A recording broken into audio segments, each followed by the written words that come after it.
Hello, thank you for joining us at our meetup. This is the second of our series. Last month, Jared spoke to us about using GIS for health equity.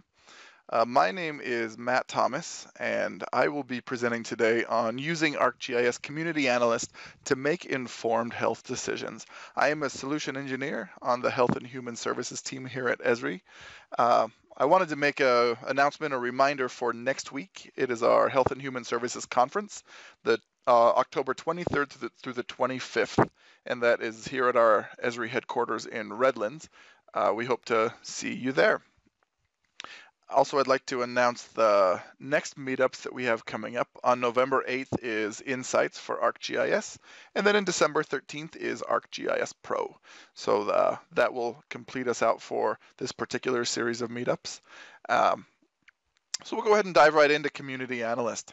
Community Analyst is a tool which provides powerful insight for different kinds of professionals, such as in the health industry.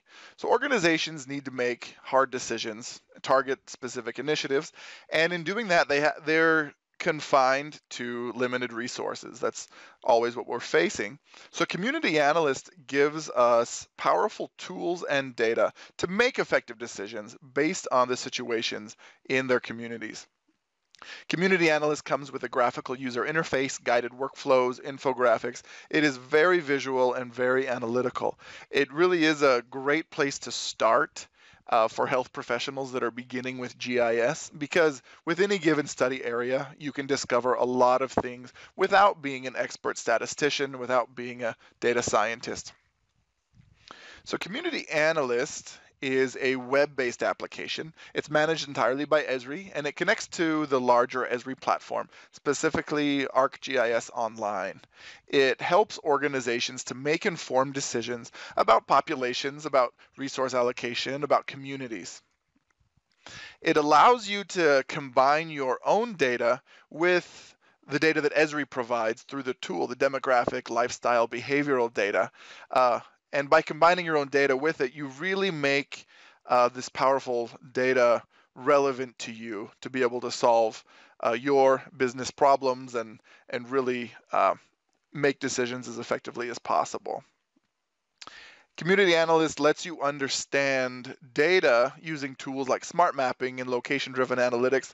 It helps you to create beautiful and informative reports and infographics that are not only beautiful, but also very informative and really easy to generate. Some use cases for Community Analyst. This is definitely not exhaustive, but social services. We might use Community Analysts for identifying populations with specific needs to plan prevention and improvement programs. At the local, state, and federal levels of health agencies, we might use it for improving health equity, for identifying disparities across populations to target improvement efforts. In public health and hospital preparedness, we might use it for resource planning and understanding at-risk populations. Nonprofit organizations might use it for grant proposals and donations. And health systems and providers, they may use it to get an understanding of the impact of social determinants of health. Now, with Community Analyst, because it is a web-based tool, we do want to be careful to not use PHI data within it. If we do have needs for similar functionalities, but using patient data, we would want to use either Business Analyst Desktop or Business Analyst Web on premises. So it's a very similar experience as what we see in Community Analyst, but it is entirely behind your firewall. So there won't be any security issues with the software. So moving on, let's take a look at the data that comes with Community Analyst. There are thousands of different data variables. The count that I heard last was over 2,400. And you can see in this image here that they are categorized by very normal and relatable categories that we all understand. Some examples of the types of data that come with Community Analyst is demographics data is where we'll start. That includes the decennial census data, the data that's captured every 10 years, 2010. We're due for it again in a couple years. In addition to that, we have the American Community Survey, and this is a survey conducted by the census about how people live their lives. So This is a survey that it's done more frequently than the decennial census, but it is done with a smaller sample size. So because of the limited sample size, Esri provides a measurement of error and reliability statistics for those variables. So that way you have a full understanding of the data that you're working with as you're using it. It comes with Esri projections. Now, because the census is every 10 years, Esri demographers and statisticians calculate with various methods an estimate for current year populations. So not only do we have the 2010 raw data, but we also have a calculation, an estimation of what the data probably are for the current year. And we also have a 5-year projection created by our demographics, or by our demographers as well. So as you work through the product, you will see the choice in many cases. Do you want the 2010 data, the 2018, or the 2023? And that's what we see currently, and that is updated over time. We also have, beyond demographics, we have behavioral data from consumer surveys like the GfK MRI. This might give us information about how many people in a certain area call or write to a politician. Or there is some spending data from the Bureau of Labor Statistics, the Consumer Expenditure Survey, with information such as insurance coverage on individuals. There's also different kinds of license data like crime indices and businesses and traffic counts. The businesses are categorized by different industries using industrial codes like NAICS and SIC. And we also make it really easy for you to use your own data. There are times when your own data will be the right fit for a particular workflow or goal, that maybe the demographic data is not the best choice. So you can bring in your data for your particular area, whether it's health statistics or environmental data or sales, and you can plug that in and use it in the same way that you already use the demographic data. So you can keep the same workflows, just using the right data to meet your needs. It comes with Tapestry segmentation. So Tapestry segmentation is where we look at demographics, just the standard variables that we provide by themselves. We also look at the geographic distribution of those variables, and we apply a cluster analysis to them. And the result is we have 67 different tapestry segments. Now, this is a way of identifying clusters in population around the country. It comes with these catchy names: Metro Renters, Social Security Set, Up and Coming Families, Southern Satellites, Silver and Gold. There's a variety of them. And each one comes with a flyer, like we see here, a really thorough description of both qualities and quantities of the dominant population. So if a certain census tract, for example, is primarily made up of people in the Metro Renters category, we can see what percentage of the population is of that lifestyle. And we can look at this to get a really good snapshot of what makes that community tick. It has very plain English explanations of where people shop, where they spend their money, how they spend their leisure time. That way we can get an idea of what kind of populations we're working with as we plan different efforts. Looking at this poster, we see all 67 of those tapestry segments, and they are categorized in 14 different life mode groups based on certain similarities. Okay, with all of the different types of data we use, we produce maps, reports, and infographics.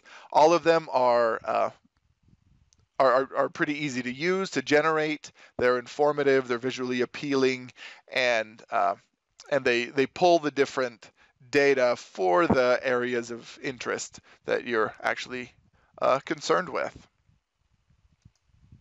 And it works for any geographical area, whether it's an administrative boundary such as a state or a county, or whether it's a polygon that you just draw on the fly, or it could be a polygon that is derived from a central point, either by a drive time buffer or an as the crow flies buffer ring. In addition to what we've already seen, Community Analyst makes use of data from our partner here. If you're familiar with Street Map Premium, that's a product that allows you to do street routing calculations as well as geocoding on premises behind your firewall. All of that data comes from here as well. So as we work through Community Analyst, anytime we do any sort of traffic calculation, whether it's pedestrian or vehicle, any geocoding where we type in an address and see a point show up on the map that represents it, or as we work with different built-in administrative boundaries, whether it's state, county, election boundaries, all those things come from our partners at here. All right, we'll go ahead and dive into the demonstrations. So our first demonstration, a quick recap of what Jared showed us last month. While his topic was health equity using GIS, he showed us a few different applications, but what he showed us in Community Analyst is how we might locate community partners that can help address issues of surrounding the opioid addiction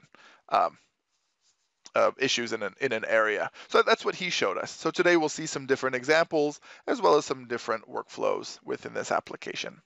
For our first demonstration, we'll look at the idea of organizing and planning for a free flu clinic.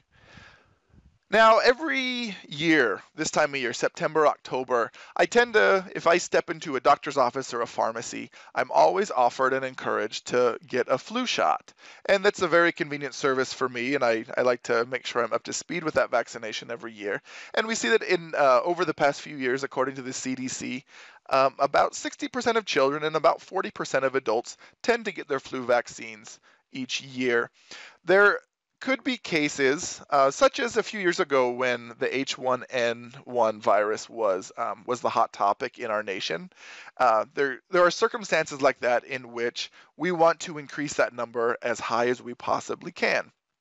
So in this scenario, say that we have an organization that has decided to put together a free flu clinic program to help boost those numbers to make sure that as many people as possible are able to get their flu vaccines and keep the epidemic down as low as possible. So we'll use Community Analyst to do that kind of planning. We'll go ahead and pull up the application. So here is the interface, the landing page of Community Analyst. I sign in with my ArcGIS Online credentials, and I need to create a project first of all. It takes a minute for those to create. So I already have one set up for us. It's completely blank, haven't done anything in it yet. But a project is basically a bundle of data, of input data, of results that in which we do our calculations and our analyses and also examine our results. So where we're going to start is I have a CSV file of a couple of points to drop on the map. And these are potential flu clinic locations. They're completely fictional in the Seattle area. And as I bring in my CSV, there's a geocoding service on the back end that's going to match what the Geocode Service expects with some of the fields in my data. And all of these are a perfect match based on their names. And this is all, again, this is all from here, our Geocode Service is. And I can see my 3 points in the Seattle area. I can open up my labels and see my site names to make sure I have an understanding of what I'm working with. And I'll go ahead and hit next. What it's going to ask me to do next is either save my points just as is or to create and save sites for them. So this is my project manager. In order for the points to be saved here, they need to be sites. And to be sites, they can't just be points. They need to be a point with some sort of polygon boundary around it. So we can do that by generating rings or drive time or walk time boundaries. I'm interested in understanding the people that live within a 10-minute drive of my clinics. So I'm going to do a 10-minute drive time boundary. I could do up to 3 boundaries all around the same point. I'll just do 1. Now, with additional options, I can get a lot more specific with my drive time calculations. And this is something that here has provided for us based on historical traffic. I'm interested in people coming towards the facility and understanding their drive, and I want to use traffic. I could use a live traffic, but I'd like to look at historical traffic for the time of day or week that that people in the community are likely to come and get a flu shot. Say I'm interested in Wednesday at 10 a.m. When I choose that and hit apply, that will create these drive time polygons. So everywhere within that polygon can make it to the clinic within 10 minutes on a Wednesday at 10 o'clock based on this historical traffic. Now, as that's generating, the next thing I'm going to do is I'm going to pull up a color-coded map. I want to get an understanding of the populations that I'll be working with. So I'll go ahead and finish this out, and I'll turn this layer off for the time being. When I come to create maps from data and choose color-coded maps, I see my I can see the different data variables that are available to me. And I have a few of those variable categories that are frequent on the front page, and I can browse for them further. Now I'm wanting to consider the types of people that I'm really wanting to target with these free flu clinics. Who are the folks that are in a special need of receiving this service, and how can I make sure to meet their needs as best I can? So I might consider that folks that that are not covered with health insurance, they may be a target population for the clinics. So I can look at my health category and look at health insurance coverage. From here, I have a list of things. I can reduce that by putting in keywords. So I'll put in no health, and that shortens it to here. So I can see the people of different age ranges that have no health insurance coverage. Something else that might be of interest is people that do not own a vehicle. So I can search a vehicle, and I can limit my list the same way. And in this top list, I can see owner households with no vehicles and renter households with no vehicles. I might want to accommodate to the people that do not have a vehicle to try to make my clinic as accessible as possible to them. That might be something I want to keep in mind. For the time being, I'm just going to look at income, median household income, with the idea that folks of lower income may have a harder time getting a convenient access to the flu vaccine on their own, and they may need they might benefit from efforts being brought to them more directly. So when I create a color-coded map, there's a few things that I'd like to be aware of. I'll go through them for to make sure that we're aware of what we're looking at. What we see right here, based on where we were zoomed in at, we're looking at census tracts. You can zoom in with the zoom slider to pick the level of geography that you're interested in. If we zoomed in further, we'd see block groups. Now we see census tracts. And we can see that the data is broken up by census tracts here. If I zoom in just one zoom level, this will shift. All of these boundaries become more granular, and this is changed to block groups. I'll come back to where I was, and I'm going to lock that in place. So now if I zoom in or out, I will still be using census tracts because that's what I'm interested in for this particular study. Something else to be aware of is the data are all classified into these 5 classification groupings based on how they compare with one another.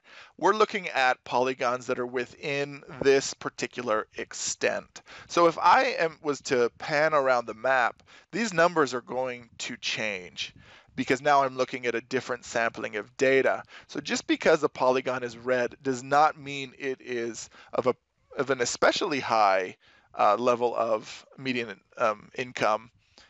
It's just higher compared to those that are around it. So that's something that is good to keep in mind as we look at different geographic symbology. I can lock that into place as well so that as I pan, I can keep my same classification system if that's what I need. I'm going to go ahead and re-add my clinic boundaries. Now, because of the default symbology, red on red makes it a little bit difficult to see. So I'm going to adjust just one of them. I can turn off my 10-minute drive time label, take out the fill, and change my border to blue so it stands out a little bit more. I'll leave the other ones as they are for time's sake.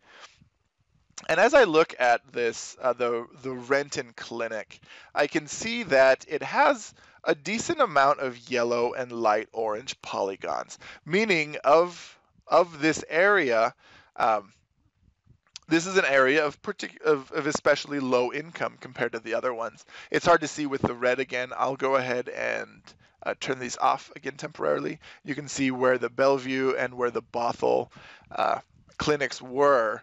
There's more darker shades of yellow, orange, and even red. So it already gives us an idea of how these different clinics compare, or how their populations compare. So I might want to get a closer look at the demographics of a certain boundary. I might run a report. I can click on the report button, and from this drop-down, I have a long list of available report templates. I can pick one to run a report immediately, or I can go to my report manager and run multiple reports at the same time. In here, I have that same list of options. Each one is full of different information and will fill unique needs. I have my 3 sites already selected. I could add or take away from that. And I'll pick the 2010 census profile and the ACS population summary as my 2 report templates of interest. And I can see immediately that I have all of my report options available to run. I'll go ahead and run the 2 for Renton only. And while those are being processed, I can open them here. They also show up in my project manager for future access. So I'll go ahead and open my census profile and my population summary. So looking at the census profile, now the reason that we might do the report in the first place, we want to get a snapshot of who we're working with. Who are the people that we are aiming to serve? We want to know how many of them are there? What is their, maybe their race and age breakdown. Maybe we want to understand about the vehicle access they have. Maybe there are certain linguistic needs and we need to accommodate for our customer service to make sure that our customer service needs are being met in the clinic. So there's a lot of different things that we might consider, and that starts by understanding who our population is. So with our census profile, we see a lot of raw information about the age, sex, the race of the people. We see information about households, occupancy. We see some of these kinds of details. When we come into the population summary from the American Community Survey, we see different types of information about school enrollment, and we might see some additional household information, who is represented in these households, what kind of languages are spoken in the home, what are our means of transportation, things like that. Now, as we look at these reports, each of these little sections that are in them, we may see different sections that are especially valuable in different report templates. I'm not going to go through that here, but you can go to this Build Reports wizard and piece together different pieces of reports to build your own report templates. Those are saved on the back end, so as you work in different projects, you can use and reuse a same report template on different geographic areas to meet your individual needs. Another type of reporting is the comparison reports, where we take different boundaries and we look at some information about them side by side. With the comparison report, we have all 3 of our selected site market areas. We'll take a look at the population comparison. And we can see really quickly that on all 3 levels, total, household, and family population, Bellevue is the highest. And looking at income, again, Bellevue is the highest, whether it's per capita, median, or average income. We can also see that Renton is the lowest of the 3. We can look at the housing information, that Bothell has an especially high number of, or percentage of homeowners, while Bellevue has a higher percentage of renter-occupied housing. And we can build our own comparison reports using the Customize option. We talked about earlier how we might consider health insurance coverage. in this effort. So we'll query the exact same thing as we did before, and we'll look at the percentages of each of these age groups and telling us how much of the population is not insured by health insurance. And when we look at this, we can see that the ages 18 to 34 and 35 to 64, that Renton is quite a bit higher than the other two in the percentage of the population that is not covered by health insurance. So that may be something that we're interested in learning about. So we'll come back to our map. Now, in addition to creating different types of reports, we may just want to share the actual map that we've been working with here. Because we are signed in with ArcGIS Online, we can come to this Share Map option. We can give the map a name. For now, I'll skip the description and I won't modify my tags, but I would want to do that normally. When we created the project name automatically becomes a group in ArcGIS Online on the back end. And when the map finishes sharing, we can go into ArcGIS Online and take a look at our group, and we can see that the map has been shared and we can access it in the map viewer. Now I have a web map saved containing all of the data that was relevant. I'd probably want to resymbolize these, of course, like we did before, to make them more visible, but I can use that web map to embed it into a website, or I can build a web app builder application or an application with one of the configurable application templates to share that information to my various stakeholders. Okay, so we've taken a look at our flu clinic demo. For our next demo, we'll look at site suitability for a hurricane shelter. Now, the idea here is this is a health preparedness scenario where the city of Houston may be having a hurricane coming, and we want to make sure that we have adequate shelters to meet our needs. We already have certain shelters, and we want to add maybe a few more. So we'll use Community Analyst to help us with that. Again, I have a project all ready to go. It's a completely empty one, like before. And the first thing we'll do is take a look at existing shelters in Houston. So we'll add a CSV just like we did earlier of the Houston shelters. And when we import these, we'll change the symbols just because the green point is the default for all new points. And because we'll have some more added in later, we'll just change these ones now so that we don't have any confusion. And we'll just save the points only. We won't make them into sites. And this will add the points to our project under a different category than sites as other layers. And we'll turn these off for now because we won't need them immediately. What we'll do next is there's a few things that we want to consider as we are creating shelters. We already know that we have existing shelters and we don't want to build shelters too close to existing ones because it just becomes a redundancy of our resources. It's better to spread these things around a little bit. Something else we want to consider is that we don't want any shelters to be in a location of flood risk. If there's a flood that could potentially come somewhere, then we don't want to have our shelter in its path. So I'm going to go into this option where when we look up web maps and layers, we have access to all of ArcGIS Online. I can look up content from my own organization, or I can look up shared content.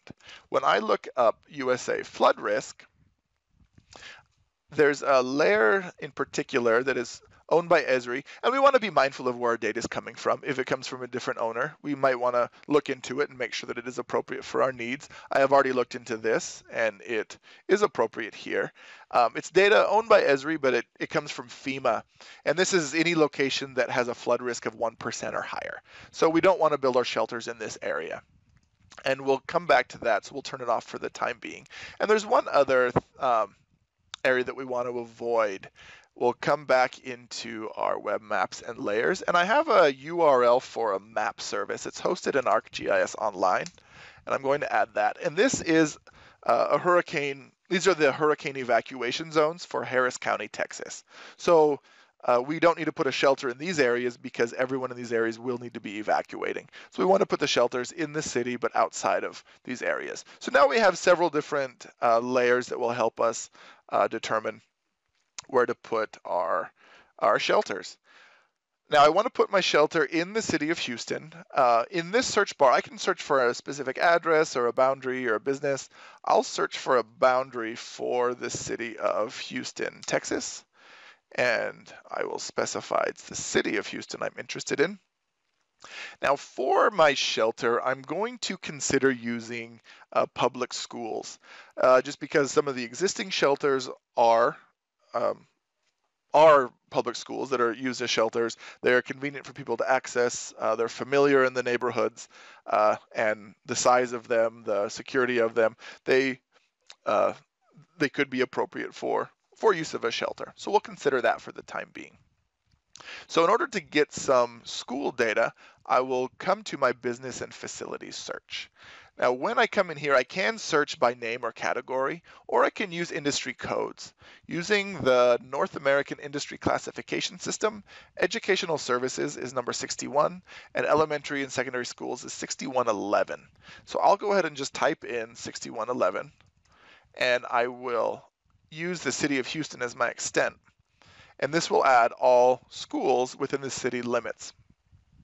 Now, I don't want all of the schools. I just want the biggest schools because we want to make sure that the facility would be large enough to house large amounts of people. And a way we can determine which schools are biggest is by the number of employees. If a school has at least 200 employees, it's probably a pretty big one. So we'll go ahead and set that as our limit, and I'll uncluster the points. Notice that there's a 5 by this point. As I zoom in, those points will spread out. It's just to especially in maps that have a lot of data on there, sometimes it's helpful to keep the number of points down just so we can get a view of everything. But in this case, we can uncluster them and still get a good view. I don't need my city limits anymore because it's not a site in the map. It's not considered a layer. It's a boundary. I'll clear it from here. And that reduces things that I don't need on the map any further. Now, I don't want to put a shelter in any area that is an evacuation zone. I only have one, so I can go ahead and click it and hide the point.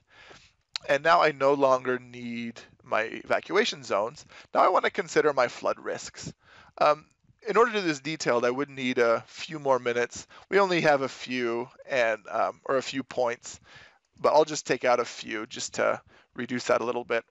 And we're just doing a quick spot check. We can zoom in and be more thorough, but this is fine for now, to remove any points that are within the flood zones, and then we can turn that flood risk layer off. So now I have my potential schools that could serve as shelters for the hurricane. I want to do one last thing before I start my analysis, is if I hold down my shift and select all of these points, I can create sites for them. And for this case, I'll just make a 2-mile ring buffer around each school and apply it to all 11 of my schools. And I'll name that candidate shelters. Now, that's being saved. The next thing I'm going to do is do a suitability analysis. Suitability analysis is where I take my candidate points and I choose some criteria that will help me determine which of these really will be the most beneficial in terms of placing a shelter. So what I will do is, first I'll start my analysis by going to the suitability analysis. And I will need to pick some criteria. Well, sorry, first I will start with features on the map, which is my 11 schools. And now we'll go ahead and pick our criteria. Our first criterion is a point layer that we already have. That's our existing shelters. And what it will do is it'll add our blue points to the map, and it will give us a score for each of our potential shelters. The idea is that they have an inverse influence. The existing shelters have an inverse influence on the potential shelters, meaning that the more shelters that are nearby, the lower score the potential shelter will have, because there's no sense in putting a new shelter where there's already a whole bunch of existing ones. So the yellow ones, on a range of 0 to 1, the yellow ones have the lowest score of 0, and the red ones have a high score of 1. And this is based on just a single criterion for now, but we want to add some additional criteria. We'll come to our data browser, and the first one we'll look at is age. And the idea here is that we want to think about what types of people will benefit the most from having a shelter near their home. So we might consider that senior citizens might have a harder time evacuating in certain cases. And so for this particular area, we may want to prioritize on putting a shelter in areas that have high pockets of senior citizens. So we want to look at median age, but we'll look, or not median age, but we want to look at populations of certain ages. If I come to the custom variable, I can give it a range of 65 to 85 plus, using our 2018 data for both males and females. And when we save that, it'll give it an intuitive name on its own. And we have that variable stored to use in our suitability analysis. Another variable we might consider is the poverty level of the different areas. So we'll look at the poverty category, and this is with the idea that areas that have higher amounts of poverty level, according to the ACS, might be in greater need of a shelter than areas with lesser poverty. We'll look at the percentage. A percentage is often a better indicator of a neighborhood's needs than a raw number does. And lastly, we'll look at population, just in terms of having as many people as possible near any given shelter. And we'll hit apply. And what that will do is it'll take our 4 criteria and divide them evenly, where each one contributes 25% towards the final calculation. We have our complete scorecard down here, which we can look at more closely to see how each potential shelter or school contributes to the overall score. But maybe some of these potential shelters should be weighted a little bit more differently. Maybe poverty is a higher priority for us for this particular scenario. So we'll change this to 40%. Everything else changes to still add up to 100, and we'll lock that into place so it doesn't change any further. And we'll make the senior citizens, 65 plus, we'll make that 30%, and we'll lock that into place too. And with that, we see that Wisdom High School has a score of 0.77. So that's the highest score that we have here. Based on the criteria that we've chosen, Wisdom High School would be the best suited to be a shelter. However, there may be some other criteria that we wish to consider, but we'll stop there for now. Back to our presentation. For our third demonstration, we want to set up a campaign to recruit foster parents. Now, this is a human services example and how community analysts can be used in marketing efforts. So particularly in the wake of the opioid crisis that our nation is facing, there is a need for children of all ages and backgrounds to be placed into healthy, stable, loving foster homes. We want the children and the families to have the best possible experience, so we want to do everything we can to match the right children with the right families. So as we plan our marketing campaigns, we want to make sure to target the right people. And this is where community analysts can help us with that. So for this scenario, we're going to look at Washington, D.C., and we'll consider a scenario where we have children that were born in China that need to be placed into foster homes. Now, in my association with this topic, something I've learned is that some children do better when they're paired with a family of a similar ethnic and cultural background. So we'll consider that as we're doing this. We'll come into our foster care project. And something else that we'll consider is that there are certain characteristics that are common among families that are interested in taking in a foster child. And that's with anything that we're marketing. There's always going to be a certain demographic that's most likely to bite. So we want to keep that in mind as we do these efforts. So in this case, we'll use Community Analyst to identify locations that consider both of these ideas, the cultural similarity as well as the folks that may be most likely to be interested. So what we'll do is we will come to, I'll just search for it here. I'll look at the boundaries and we'll look for Washington, DC. And here we go. And we don't actually need this boundary. We just wanted to get to this metropolitan area.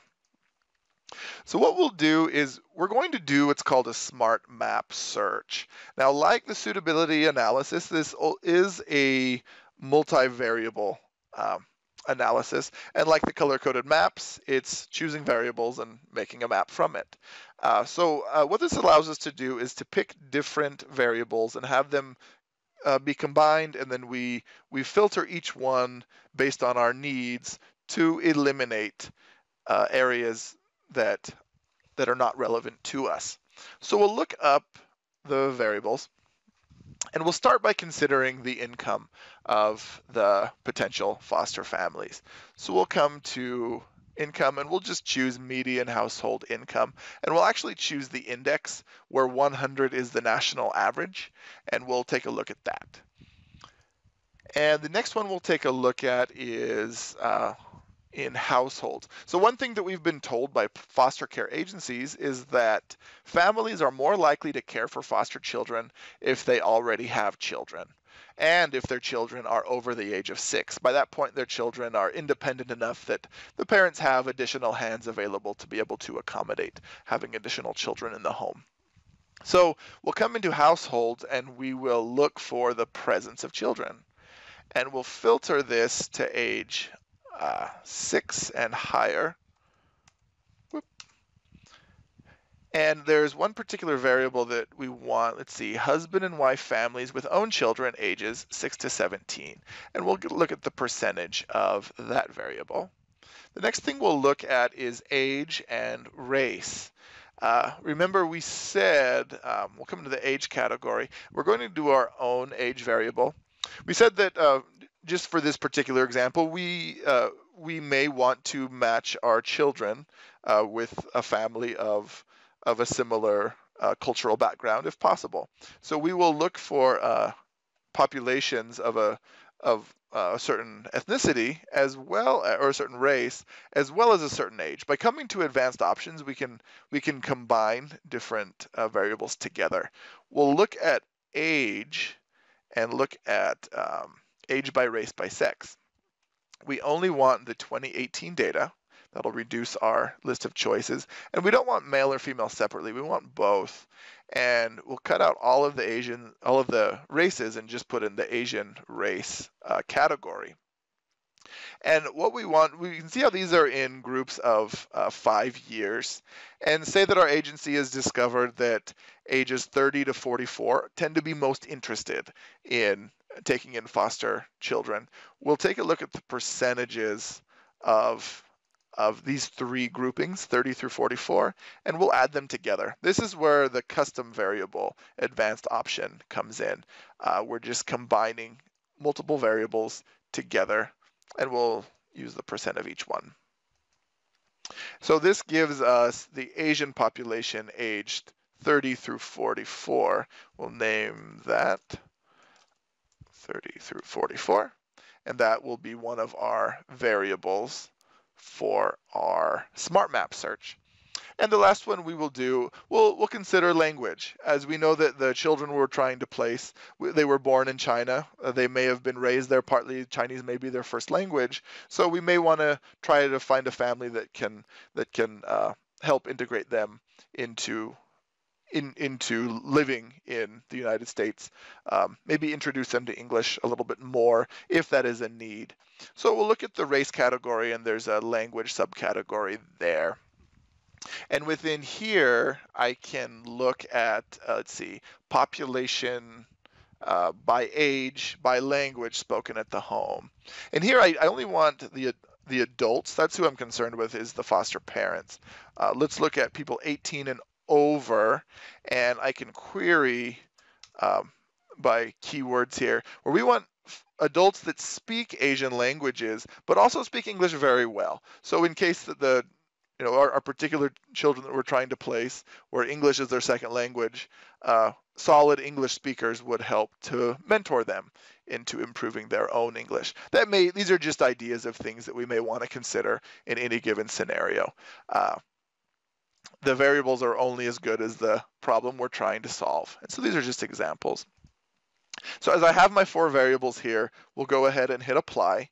And what we'll see now is all of the block groups of interest. And we're actually going to zoom out to the census tracts.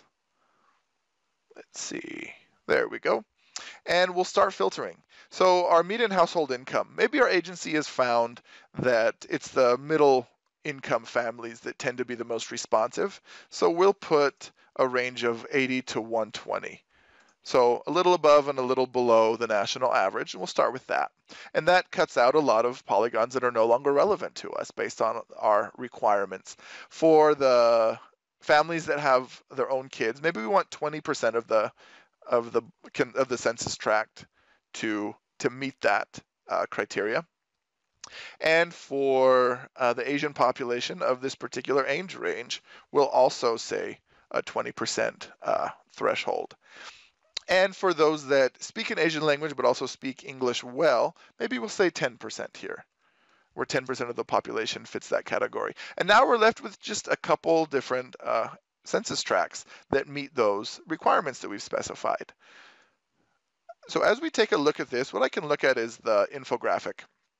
Infographic is a lot like the reports that we looked at earlier, where we have certain facts. It's a snapshot of the area. So this is the key facts, where we see things like education and business and income and employment. We can see some of the characteristics that make that community tick in a very visually appealing and pretty easy to follow format. Now there are a number of out-of-the-box infographic formats available, and you can also make custom ones just like with the reports, splicing different pieces together. We're doing marketing, so we'll look at the marketing profile. And what this will show us is things like the annual lifestyle spending and household spending that tends to go on in this particular area. We see the education, the key facts. Just like we talked about earlier, it gives us an idea of who is our population in this area and how can we best connect with them. In the beginning of the presentation, we talked about tapestry segments, and we see that 37% of the population, the dominant segment is the international marketplace. And we can get an idea of who these people are, what type of people tend to live in this category, what their neighborhood is like, their socioeconomic traits. We can look at some of the quantifiable information there, and we can look at the market profile. This gives us some information about how people spend their money, where they shop, how they shop, whether it's online or whether it's in stores or a certain type of stores, leisure activities, TV preferences. So it gives us a lot of information as to who we're talking to as we're setting up a marketing campaign. So in this particular example, let's see, we'll back out of here. We have seen an example of how recruiting can take place to place children of a very specific need. But maybe our marketing needs are more general than that. We're going to look at an example in Mesa, Arizona. So as we come to Arizona, again, we don't actually need the boundary. We just wanted to quickly get here. We're going to look at the tapestry segmentation. With a color-coded map, we can pull up the entire tapestry segments for the area and see what is dominant. Let's see, there we go. And so there was an agency in Arizona that was placing, or that was looking to place foster children in homes, and they were running a recruitment campaign by placing ads in movie theaters in the city of Mesa, and they weren't being very fruitful with this. They weren't getting a lot of takers. After spending a considerable amount of money in these marketing efforts, they used Community Analyst to take a look at their particularly successful pairings of current foster children with families. And what they found is that most of them were in neighborhoods that were predominantly of a specific Tapestry segment called up-and-coming families. This is under the ethnic enclaves category. So we'll turn off all of our different segments, and we'll only turn on up-and-coming families. What we see is that there are very few block groups within the city of Mesa that are predominantly up-and-coming families. So that kind of explains why maybe we're not getting too much success from these movie theater campaigns. So what the agency did is they shifted their efforts to marketing primarily in these areas, not so much in Mesa, but more in Gilbert and Chandler and Queen Creek, these areas that have higher concentrations of up-and-coming families. Also, we take a look at the flyer that describes this segment to us. And in doing so, looking at the market profile, how can we best reach the folks that live in this neighborhood? And they found that leisure time was a really good method. Where families tend to watch movies at home and take trips to the zoo and theme parks and sports. What this agency did is they found that their most successful campaigns were from putting up posters at children's sporting events. And this was a lot cheaper than running the movie theater ads, and it was a lot more successful. Something else that we might do, we look at golfing as one of the items on the list. We could come in here and we can add a business search based on a keyword golf. And in doing that, we see everything that comes up related to golf. We may not need all of them. We can turn them off and add only golf courses and golf equipment and supplies. And maybe we could run a campaign where we put some ads on golf carts or put flyers into the pro shops as a way to reach people that frequent these golfing facilities and may come from a family that fits the description of the up-and-coming families. So coming back to our presentation, quick recap, we looked at organizing and planning for a free flu clinic, and some of the functionalities were generating drive time boundaries, color-coded maps, reports, and sharing to ArcGIS Online. We looked at a site suitability of a hurricane shelter and adding business data and a suitability analysis, and we looked at running a campaign for foster parent recruitment, considering smart map search, infographics, and tapestry segmentation. We thank you for coming, for attending our meetup. We hope to see you at the next one for ArcGIS Insights next month.